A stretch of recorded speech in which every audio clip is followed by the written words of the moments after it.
রাসূল বলেছেন তোমাকে অর্থাৎ মানুষকে ভালোবাসতে হবে নিজের পিতামাতার চেয়ে কাকে বেশি? স্ত্রী সন্তানের চেয়ে কাকে বেশি? দুনিয়ার সব মানুষের চেয়ে কাকে বেশি? কি আলেম ভাইরা বলেন বুখারী শরীফে এই হাদিস আছে? সিয়াসিত্তা এই হাদিসখানা কমপক্ষে 15 বারের বেশি আছে। দুনিয়ার সকল মানুষের চেয়ে নবী মুহাম্মদ মুস্তাফা আহমদ মুস্তফা সাল্লাল্লাহু আলাইহি ওয়াসাল্লামকে বেশি ভালোবাসতে হবে, তাহলে সে ঈমানদার। কি বলেন, সত্য না মিথ্যা?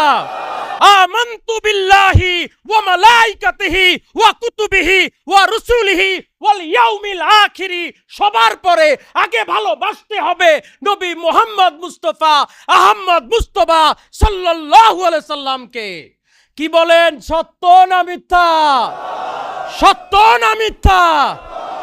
নবীর প্রেম না থাকলে ঈমানদার হওয়ার সুযোগ